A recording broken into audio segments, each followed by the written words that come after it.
My husband's estate, worth $80 million, along with this house, will be passed down to me. We don't have any children, so everything is mine. My sister-in-law speaks in a condescending tone. My name is Emma, and I'm a 45-year-old part-time worker. My husband and I have two sons, a senior and a sophomore in high school. Our eldest son is taking the college entrance exam this year. He aspires to be a lawyer and has been studying diligently, a dream he's had since he was a small child, likely influenced by my older brother, Oliver. Oliver, a lawyer, established his own law firm a few years ago. My eldest son, having grown up admiring my brother, has always excelled in his studies. When Oliver heard about my son's ambition, he was thrilled and encouraged him. My son often tells him, "I will be a lawyer like you, uncle." Oliver, chuckling, would reply, "Hurry up and become a lawyer and follow in my footsteps." Though married, my brother has no children and often visits us, spoiling my sons. His wife, 10 years his junior, is an eccentric woman who rarely visits, so we've hardly spoken. My brother lost our parents when we were young, so he took on a parental role when I got married. He married shortly after me. When we met his fiancée, we were surprised by her grumpy demeanor. I told my brother and his fiancée, "You two are great together," but privately expressed my concerns to my husband. After the marriage, my husband agreed that she wasn't particularly pleasant. Before they married, my brother bought a house and we visited to celebrate. The house was magnificent, befitting my brother's success. My sister-in-law wasn't there, and my husband joked, "Has your wife already left you?" My brother's stern expression made us nervous. He explained that she often returned to her parents' house and was there for her mother's birthday. Suddenly, my brother asked seriously, "If I ever can't have children, can I adopt one of yours?" I thought he was joking, but he was serious. I couldn't respond, but my husband laughed it off, saying, "Let's discuss it when the time comes. If you're okay with our children, you can adopt whichever you want." My husband dismissed it lightly, but I was concerned about their marriage and the adoption. Whenever we visited my brother or he came to our house, his wife was never present. He never mentioned her, and I avoided asking. They had been married for over 10 years, and I had almost forgotten about her. This year, my eldest son was accepted into his dream law school. My brother brought up adoption again during the celebration. "Like I said before, would you allow me to adopt one of your kids?" he asked. He and his wife couldn't have children, so he seemed serious this time. My husband replied lightly, "Would you prefer our eldest son since he wants to be a lawyer?" He said it simply, but I was cautious. It was a major life decision for our sons, even if they would be with their uncle. I worried about my sister-in-law mistreating my son, who wouldn't be her biological child. I asked my brother, "Is your wife in favor of adopting?" He replied with a sour smile, "Don't worry about her. We've already discussed it." I was relieved they had talked about it, but I couldn't decide right away. I wanted to discuss it with my two sons first. They were in high school, so I felt they should make their own decisions. We didn't talk further that day, but a few days later, I got a call from my brother's law office. They said he had collapsed. I rushed to the hospital and found his colleagues waiting anxiously. My brother had a stroke at work and was unconscious. They couldn't reach my sister-in-law. I called her landline, but she didn't answer, and I didn't have her cell number. My husband and second son arrived later, and we eventually found a smartphone among my brother's belongings. We unlocked it and found her number. When I called, she answered angrily, "I told you not to call again. I will sue you." I calmly said, "It's Emma, Oliver's sister. My brother passed out and was taken to the hospital." She softened immediately. "Oh, I'm sorry. I thought it was Oliver. You said he collapsed." I explained his condition and which hospital he was in. She replied cheerfully, "I can't go right now. I have things to do. But let me know if anything changes," and hung up. I wondered what could be more important than her sick husband. Knowing my sister-in-law wouldn't help, we decided to take care of my brother ourselves. Since my eldest son had finished his university entrance exams, he visited my brother every day. My brother never regained consciousness and remained critical, but my sister-in-law never called or visited. About a week later, I called her again. She answered quickly and gleefully, "What's the matter? Did he die?" I wanted to yell at her but kept my composure. "He's still alive." "Why don't you visit the hospital?" she retorted. "I'm not a doctor or a spiritual healer. There's nothing I can do for his recovery." Her demeanor infuriated me, so I hung up. I began to suspect that my brother's wish to adopt one of my sons stemmed from giving up on having children with his wife. When my brother got married, I asked how they met, and he said through a marriage agency. I wondered if she married him for his status as a lawyer and a good life. This thought enraged me more, but my husband said something crueler. If Oliver dies, his wife will inherit everything since they have no children.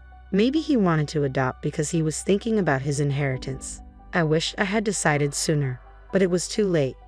After my brother's visit, I casually mentioned adoption to my sons. My second son said he would be happy to be adopted. Unlike my eldest, he had no clear goals and thought life with Oliver would be easy. I expected my eldest, who admired his uncle, to want to be adopted too, but he surprised me. I don't want to be adopted because I want to take care of you, Mom and Dad. I was overjoyed but knew my eldest, aspiring to be a lawyer, was the right choice for adoption. I couldn't complete the adoption process on behalf of my unconscious brother. I didn't want his inheritance but didn't want his wife to get anything either.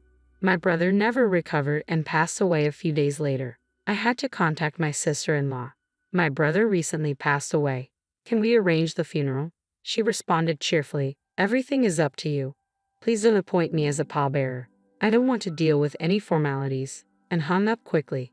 My husband and I planned the funeral, helped by my brother's law firm staff. Though my brother was the firm's representative lawyer, he had delegated management to a trusted colleague, so the firm would continue operating smoothly. Many people attended the funeral, and there were so many wreaths they couldn't all fit in the hall. I realized how wonderful my brother was once again.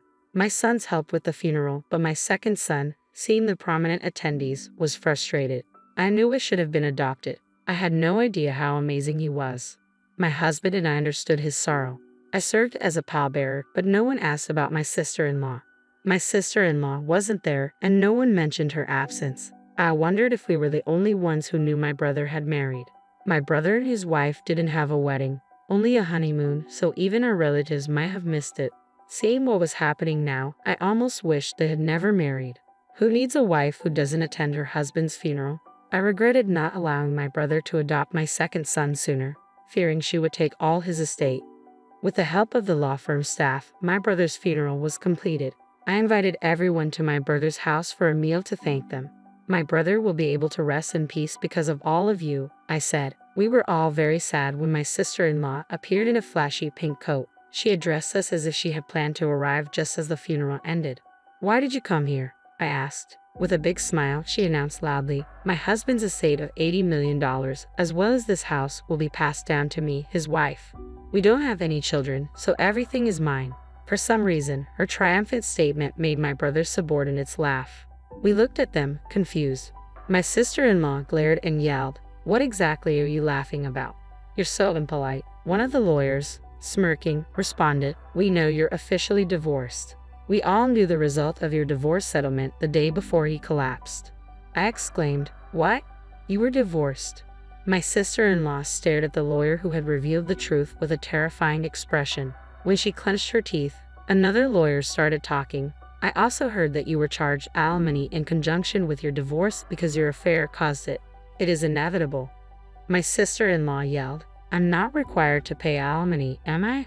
I no longer have anyone to pay. She spoke mockingly, but the lawyer quickly retorted, the right to alimony will also be inherited, so you will have to pay it to Emma. She's the inheritor. For the first time, I realized I was my brother's sole inheritor, as our parents were gone, and I was all that was left. My sister-in-law seemed to realize this too, and looked at me with a horrified expression, causing me to step back. Still unconvinced, she yelled, don't I get half of the estate now that the divorce is settled? A dismayed lawyer responded, didn't Oliver give you money when the divorce was finalized? I have a receipt certificate. He also purchased the house before the marriage, so it is not subject to property division. I enjoyed watching her being lectured by the lawyers. She recalled something and chatted while laughing a little. There's life insurance. I should still be the beneficiary. She impressed me with her attitude, acting confidently despite everyone being against her. She said she had changed the beneficiary of Oliver's life insurance to herself. However, the lawyer quickly denied this. Oliver is a firm man. I think he changed it when the divorce was finalized. I searched my brother's belongings and found the life insurance policy. When my sister-in-law saw it, she snatched it from me and impatiently looked at the beneficiary. She dropped her shoulders in disappointment and handed the certificate back to me. The beneficiary was me. Realizing she was getting nowhere, she yelled, "I married a lawyer because I thought he was wealthy, but I've only got a little money, and now I have to pay alimony. This is a huge mistake." The lawyer replied grimly. Oliver said the same thing. He regretted taking advice from a marriage counselor and bemoaned that he had made a huge mistake. My brother had never said anything like that to me, but he had always been truthful with his colleagues and subordinates. Unable to refute anything, my sister-in-law stormed out of my brother's house. She would have to pay alimony in installments, but she didn't have a job. She began looking for one quickly but quit immediately. She re-registered with the marriage counseling agency looking for a wealthy man to make quick money. She found one and cheated him out of his money, but he caught on and reported her to the police. She was arrested for marriage fraud, according to the lawyer who worked at my brother's firm. No alimony was ever paid to me, and when I went to see the lawyer about it, he told me, now that she has been apprehended, alimony payments may be impossible to obtain for the foreseeable future. Alimony wasn't something I was interested in. I was more interested in seeing her suffer a terrible fate, and I believed my brother would agree. I hoped the police would investigate her thoroughly and charge her as a felon. My family moved into the house my brother left behind after unexpectedly inheriting his property. My husband and sons were ecstatic to live in a big house after previously living in an apartment. My eldest son was studying law harder than ever before. Observing my brother's colleagues and subordinates argue with his sister-in-law made him yearn to be a lawyer. Though he was never adopted, I hoped he would carry on my brother's legacy and become a great lawyer like him. My second son, however, was upset and disappointed that I inherited my brother's entire estate. He half-jokingly said, "I wish I was adopted by uncle so I could have inherited everything."